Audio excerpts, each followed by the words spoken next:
Hello everyone. UP TET exam के लिए आज हम लोग लाभ हानि यानी प्रॉफिट एंड लॉस देखेंगे। तो इसके बारे में हम लोग पहले समझेंगे, फिर इसके बाद जो है इसके मोस्ट इंपॉर्टेंट क्वेश्चन भी लगाएंगे। तो चलिए शुरू करते हैं। सबसे पहले हम लोग लाभ को समझेंगे। लाभ होता क्या है? देखिए, ये जो लाभ होता है, लाभ का मतलब आप कोई चीज़ खरीद के लाए हैं, फिर इसको आपने बेचा और आपको कुछ फायदा हुआ। जैसे मान लीजिए 10 रुपए की कोई चीज लेके आए हैं आप और आपने जो है 15 रुपए की बेच दी। तो आपको यहाँ पे एक चीज ये समझ में आ रही है कि 10 रुपए की चीज हम लाए और 15 में बेच दी, तो आपको यहाँ फायदा हो रहा है कितने का? 5 रुपए का। ठीक है, घटा के निकाल लेंगे, मालूम चल जाएगा। तो इसी तरीके से जो है जब हानि को समझेंगे, तो मान लिया आप 10 रुपए की लाए थे और आपने 7 रुपए में बेच दी। ठीक है, तो अब आप सोचिए 10 का लाए थे, 7 में बेच दी, इसका मतलब घाटा हो रहा है, यहाँ पे हानि हो रही। तो ये हो जाता है माइनस करेंगे तो हम जान पाएंगे कि मतलब कितना मतलब हमें प्राप्त हुआ। तो यहाँ 3 रुपए की क्या हो जाती है? हानि हो जा रही है। तो इसी तरह इसको और कुछ ज्यादा समझने के लिए कुछ ऐसे कर सकते हैं। देखिए, इसमें दो चीजें आती हैं। एक होता है क्रय मूल्य, क्रय मूल्य, और दूसरा होता है विक्रय मूल्य, विक्रय मूल्य। अब आप ये समझिए कि इसमें इसको ही मूल्य लिख देते हैं पूरा।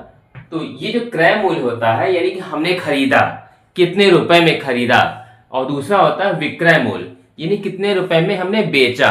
ये दो चीजें आती हैं।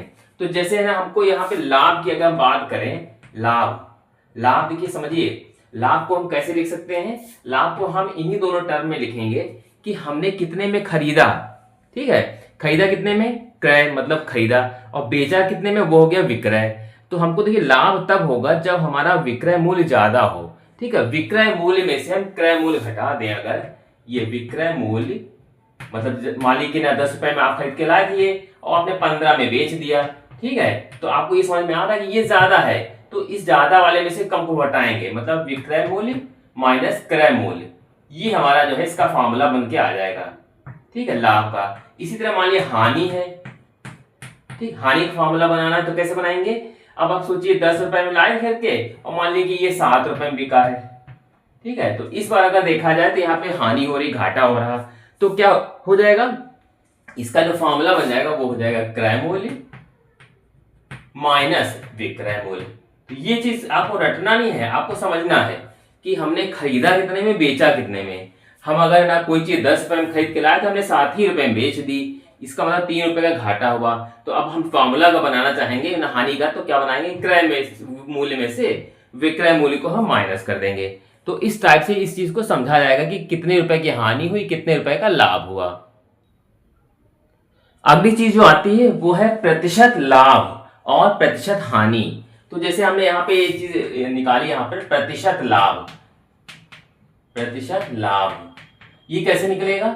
देखिए, लाभ तो निकालना आसान है। लाभ कैसे निकालते हैं हम लोग? लाभ निकालने के लिए अभी हमने फॉर्मूला लिखा था कि हमने कोई चीज कितने रुपए में बेची, यानी कि विक्रय मूल्य, और यहां पे हमने लिख दिया विक्रय मूल्य माइनस क्रय मूल्य, क्रय मूल्य।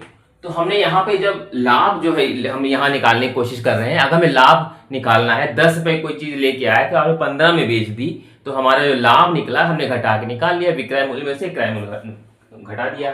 ठीक है, अब हम जब लेकिन प्रतिशत लाभ अगर पूछे तो क्या करेंगे? तो प्रतिशत लाभ का जो फॉर्मूला बनेगा, पहले जो लाभ हमारा प्राप्त हुआ है, लाभ और बटे में हम चीज कितने में खरीद के लाए थे, यानी कि क्रय मूल्य, इनटू में यहाँ पे हम 100 कर देंगे। तो ये हमारा हो जाएगा काहे का फॉर्मूला? ये हो जाएगा प्रतिशत लाभ का फॉर्मूला बन जाएगा। ठीक है, तो सेम है वैसे ही, बस करना क्या, यहाँ प्रतिशत के लिए ये फॉर्मूला इतना लगाना पड़ेगा, लाभ पहले निकालें घटा के और फिर माइनस अपॉन में क्रय मूल्य इनटू 100 कर लेंगे। अच्छा, अगर मान लीजिए प्रतिशत हानि अगर पूछता है तो प्रतिशत हानि के लिए पहले हम यहाँ लिख देंगे प्रतिशत हानि का अगर फॉर्मूला बनाएं तो कैसे बनाएंगे?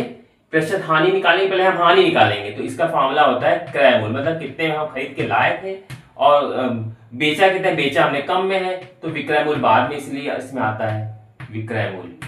पहले तो हम हानि निकाल लेंगे, फिर इसके बाद फॉर्मूला लाएंगे, प्रतिशत हानि बराबर होता है हानि और अपॉन में क्रय मूल्य, मूल्य लेकिन यहाँ नीचे क्रय मूल्य ही होगा, इसमें भी दोनों फॉर्मूले में खाली एक फर्क है, यहाँ पे यहाँ लाभ है, यहाँ हानि है। ठीक है, बाकी नीचे क्रय मूल्य रहेगा, इंटू में 100 तो रहेगा ही रहेगा।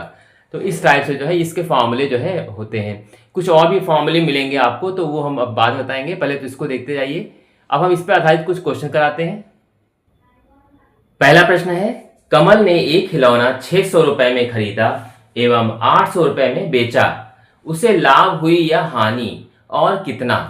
तो सबसे पहली चीज तो इस क्वेश्चन को ध्यान से पढ़ेंगे कि खरीदा कितने में है।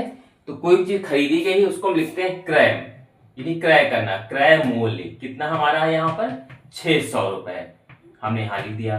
और 800 रुपए में बेचा, बेचा मतलब विक्रय मूल्य, हमने यहाँ पे विक्रय मूल्य बराबर लिख दिया 800। 600 में खरीद के लाए थे और 800 रुपए में जो है ना उसने कमल ने बेच दिया। तो अब आप देखिए कि यहाँ 600 में खरीदा था, 800 में बेचा। आपकी सोच के आपको लग रहा होगा कि हमें यहाँ पे 200 का फायदा हो रहा, यानी कि लाभ, यहाँ पे हमें लाभ हुआ।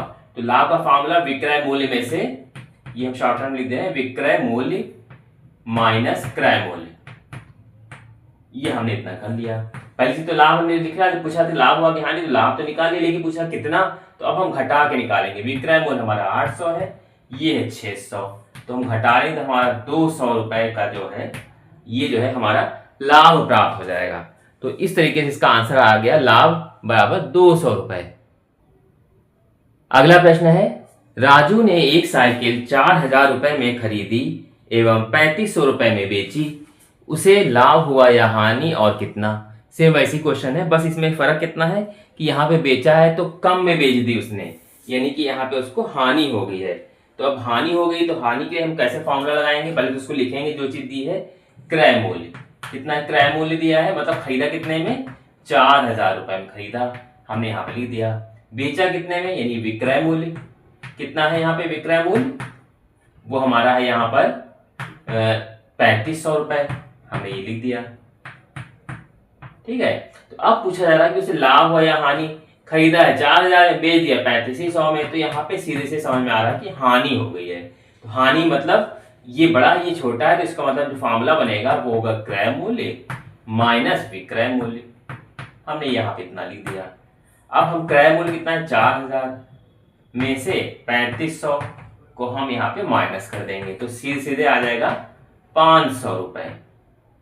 ठीक, तो 4000 और ये 3500 था, तो 3500 में जब हम 500 मतलब घटा वो ये क्या नाम, इसको घटाएंगे तो हमारा कितना बच जाएगा, सीधे सीधे 500 रुपए बच जाएगा। तो यही इसका राइट आंसर आ जाएगा। और क्वेश्चन जो पूछा है क्या हुआ, तो बता देंगे हानि हुई।